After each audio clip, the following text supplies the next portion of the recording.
আপনাদের স্বাগতম। আমাদের বেসিক ইংলিশের ধারাবাহিক ক্লাসে আমরা লাস্ট ক্লাসে পার্টস অফ স্পিচের টাইপস এবং বেসিক কম্পোনেন্টস গুলা জেনেছিলাম।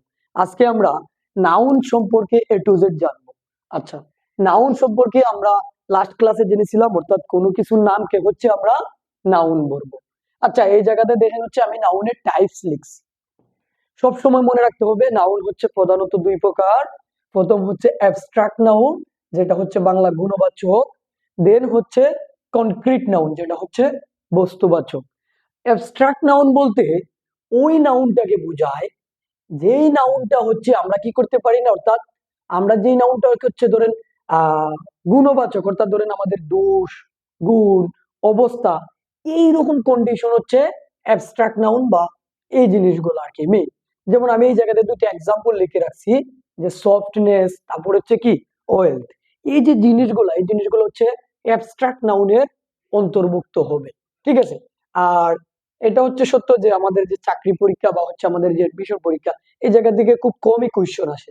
সব থেকে গুরুত্বপূর্ণ পার্ট হচ্ছে এইটা, যে কনক্রিট নাউন বা বস্তুবাচক। যেই জিনিসগুলো আগে হচ্ছে আমরা কি করতে পারি, স্পর্শ করতে পারি, বা হচ্ছে যেই নাউন গুলা হচ্ছে কি আমাদের পঞ্চ ইন্দ্রিয় বা আমাদের পঞ্চ ইন্দ্রিয় দ্বারা আমরা জিনিসগুলা ইউজ করতে পারি, এই নাউন গুলা বা বস্তুবাচক নাউন গুলা হচ্ছে আমরা বলবো কনক্রিট নাউন। একদম নর্মাল সেন্সে এই জিনিসটা আপাতত একটু জানলেই হবে। দেন এইটার হচ্ছে চার প্রকার, অর্থাৎ এই যে চার প্রকার, এটা হচ্ছে সব থেকে গুরুত্বপূর্ণ। আপনাদের হচ্ছে কি করবে, এমসিকিউ আসবে বা চাকরি পরীক্ষাতে এই জায়গা থেকে আসবে, অর্থাৎ এই কম্পোনেন্টস থেকে আসবে। সুতরাং দেখেন এই জায়গাতে এই কনক্রিট নাউনের টাইপস হচ্ছে কি আবার চার প্রকার। একটা হচ্ছে প্রপার নাউন, একটা হচ্ছে কমন নাউন, একটা হচ্ছে কালেকটিভ নাউন, একটা হচ্ছে ম্যাটেরিয়াল নাউন। এখন কথা হচ্ছে প্রপার নাউন কি? প্রপার নাউন বলতে ওই নাউনটাকে বোঝায় যে নাউনটা হচ্ছে স্পেসিফিক। আবার আরেকটা প্রপার নাউনের একটা ফিচার আছে বা প্রপার নাউনের একটা ক্যারেক্টারিস্ট আছে। ক্যারেক্টারিস্টটা কি, যে প্রপার নাউনের ওয়ার্ড গুলা সবসময় হচ্ছে বড় হাতের হবে বা ক্যাপিটাল লেটার হবে। দেখেন আমি এই জায়গাতে কিছু এক্সাম্পল লিখে রাখছি, দা পদ্মা, তারপর হচ্ছে ঢাকা, তারপর হচ্ছে জুনাইদ, এইরকম জিনিসগুলা। এই যে দেখেন প্রত্যেকটা অর্থাৎ স্পেসিফিক একটা নাম, এবং ওই নামের প্রথম ওয়ার্ডটা কি হবে, ক্যাপিটাল লেটার হবে। এটাকে আমরা বলবো কি proper noun. I think proper নাউনের কনসেপ্ট আপনারা বুঝতে পারছেন। দেন এই জায়গাতে দেখেন আমি লিখছি কি কমন নাউন। কমন নাউন কি, অর্থাৎ এই প্রপার নাউন যে জিনিসটা পড়ছি স্পেসিফিক একটা নাম, ওকে, এই নাম যে পড়ছি। আর কমন নাউন হচ্ছে কি জাতি, অর্থাৎ জাতিবাচক বিশেষ্য। এমন একটা ওয়ার্ড বা এমন একটা জিনিস যেটা দ্বারা একটা জাতিকে নির্দেশ করবে। ফর এক্সাম্পল বই, বা হচ্ছে মেল, হতে পারে গাল। গাল দ্বারা কিন্তু অর্থাৎ পুরু মেয়ে জাতিকে নির্দেশ করি, বয় দ্বারা পুরু বালক জাতিকে নির্দেশ করি। এই যে দেখেন আমি কিছু এক্সাম্পল লিখে রাখছি, ম্যান, গার্ল, বয়, স্টুডেন্ট। দেখেন স্টুডেন্ট দ্বারা কিন্তু ছাত্র বলেন বা ছাত্রী বলেন পুরো হোল জাতিটাকে তারা নির্দেশ করে। এই জিনিসগুলাই কিন্তু আপনাদের হচ্ছে আসে আর কি। তারপরে এই যে লিখেছি কাউ, ফিশ, তারপর রিভার। এই যে দেখেন রিভার নদী, নদী দ্বারা কিন্তু সকল নদীকে নির্দেশ করছে, পদ্মা বলেন, মেঘনা বলেন, যমুনা বলেন। কিন্তু আমি যদি স্পেসিফিক বলি দা পদ্মা, যদি বলি দা মেঘনা, স্পেসিফিক যদি বলি, তখন কি হবে বলেন তো, তখন সেটা হয়ে যাবে প্রপার নাউন। আর আমি যখন অনলি রিভার বলবো, অর্থাৎ পুরো নদীকে বোঝাবো বা পুরো জাতিকে বোঝাবো, দ্যাট টাইম এটা হয়ে যাবে কি, দ্যাট টাইম এটা হয়ে যাবে হচ্ছে কমন নাউন। দেন দেখেন আমি এই জায়গায় লিখে রাখছি যে কালেকটিভ। কালেকটিভ মানে কি জানেন, সমষ্টি। দেখেন আমরা কমন নাউন বলতে পড়ছি কি, যে হচ্ছে জিনিসটা একটা জাতিকে নির্দেশ করবে।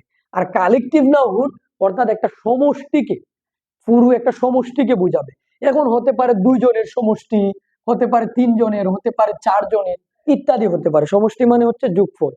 সাপোজ হচ্ছে আমরা যদি বলি, এই যে দেখেন এই জায়গায় আমি লিখে রাখছি আর্মি, তারপর হচ্ছে নেভি, তারপর হচ্ছে স্টুডেন্ট গ্রুপ। দেখেন স্টুডেন্ট ছিল কিন্তু হচ্ছে আমাদের কমন নাউন, পুরো স্টুডেন্টকে বুঝাইছি। যখন আমরা 8 থেকে 10 জন হয়ে একটা গ্রুপ খুলে নিব, তখন আমাদের 8 থেকে 10 জনের গ্রুপ হয়ে যাবে, অর্থাৎ একটা সমষ্টি হয়ে যাবে। That time it will be collective noun. Then এই জায়গাতে দেখেন আমি লিখছি ফ্যামিলি। ফ্যামিলি বলতে কিন্তু পুরো হোল মানে সবাইকে বোঝায় না, জাস্ট হচ্ছে অনলি স্পেসিফিক। ধরেন একটা পরিবারের 2 জন হইতে পারে পার্সন, 3 জন হতে পারে, ওই স্পেসিফিক কয়েকজনকে হচ্ছে তারা নির্দেশ করে। দ্যাটস ওয়াই এই ফ্যামিলি বলেন, ক্লাস বলেন, জুরি বলতে হচ্ছে বিচারক মন্ডলী, স্পেসিফিক কিছু বা সমষ্টি বিচারক মন্ডলী বলছে, এই জন্য হচ্ছে এই জিনিসগুলা কালেকটিভ নাউন। দেন ম্যাটেরিয়াল নাউন কি, যে জিনিসগুলো আমরা হচ্ছে গুনতে পারবো না, বা হচ্ছে ধরেন এইরকম জিনিসগুলোর আমরা ম্যাটেরিয়াল নাউন বলবো। যেমন হচ্ছে গোল্ড, ওয়াটার। আপনি কি পানি গুনতে পারবেন? পারবেন না। এই তারপর হচ্ছে ধরেন ওয়েল, তারপর হচ্ছে মিল্ক, তারপরে তো হতে পারে যে রাইস। এই জিনিসগুলা হচ্ছে হবে ম্যাটেরিয়াল নাউন। এই যে কনসেপ্ট, এই হচ্ছে কিন্তু মেইন কনসেপ্ট। আপনাদের হচ্ছে আহ আমি হচ্ছে জাস্ট একটা এই জায়গাতে একটা কোয়েশ্চন লিখি। ধরেন যে কোনো একটা নাম লিখলাম আমরা। আচ্ছা, আমি আমার স্টুডেন্টের নামে লিখি, যে ধরেন হাবিবা ইজ এ গার্ল। দিয়ে এই জায়গাতে প্রশ্ন দিল যে এই গার্ল, এটা কি প্রপার নাউন, और এটা কি কমন নাউন, और এটা কি কালেকটিভ নাউন, और এটা কি ম্যাটেরিয়াল নাউন। এই যে কোয়েশ্চন না, এই কোয়েশ্চন হচ্ছে কি, যে অর্থাৎ মেয়ের নামটা জাস্ট হচ্ছে চেঞ্জ ছিল। আপনাদের কিছুদিন আগে নিবন্ধন পরীক্ষা হয়েছে, ওই নিবন্ধন পরীক্ষাতে সেম ক্যাটাগরির একটা কোয়েশ্চন আসছে। অর্থাৎ নিবন্ধন, হ্যাঁ হ্যাঁ, প্রাইমারি স্কুলের যে পরীক্ষাটা, সেম ক্যাটাগরির একটা কোয়েশ্চন আসছে। সো এটা আনসার করেন তো, হাবিবা ইজ এ গার্ল। এটা কি বলছে, যে হাবিবা একজন গার্ল। এই গার্ল কোন নাউন, এটা কিন্তু আমি কি বলছি, যে আপনাদের নিবন্ধনে আসছে বা প্রিভিয়াস এডমিশনে আসছে। এটা কি প্রপার নাউন, নাকি কমন নাউন, নাকি কালেকটিভ নাউন, নাকি ম্যাটেরিয়াল নাউন? বলেন তো কোনটা হবে। আমরা অলরেডি পড়ে আসছি, গার্ল দ্বারা কিন্তু পুরো জাতিকে, অর্থাৎ পুরো মেয়ে জাতিকে নির্দেশ করছে।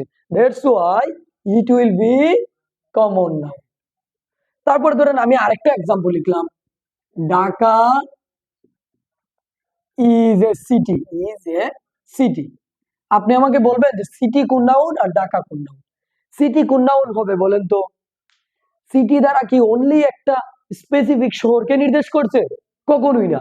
এই সিটি দ্বারা বরিশাল শহরকে নির্দেশ করছে, এই সিটি দ্বারা ঢাকা শহরকে বোঝাতে পারে, এই সিটি দ্বারা কি যে কোনো শহরকে বোঝাতে পারে। দ্যাটস ওয়াই এই সিটি যদি বলে কি সিটিটা কোন নাউন, তখন হবে কমন নাউন। কিন্তু যদি বলে ঢাকা কোন নাউন, ভাই স্পেসিফিক বলে দিছে, তাহলে ঢাকা কোন নাউন হবে? ঢাকা হবে প্রপার নাউন। এই যে কোয়েশ্চন না, দুইটা কোয়েশ্চন কিন্তু হচ্ছে প্রিভিয়াস জব কোয়েশ্চন, তারপর হচ্ছে প্রিভিয়াস এডমিশনের কোয়েশ্চন। এই পারপাসে হচ্ছে নাউন আইডেন্টিফিকেশন থেকে আপনাদের হচ্ছে কোয়েশ্চন করবে। তারপরে আবার হচ্ছে আহ এই the difference between common noun আর collective noun, difference between proper noun আর হচ্ছে কমন নাউন। এই যে জিনিসগুলা, এই কনসেপ্ট গুলা থেকেও কোয়েশ্চন করে। সো আমরা ধারাবাহিক ভিডিও আপলোড করবো। আজকের জন্য এটুকুই। Please stay connected with this. Thank you.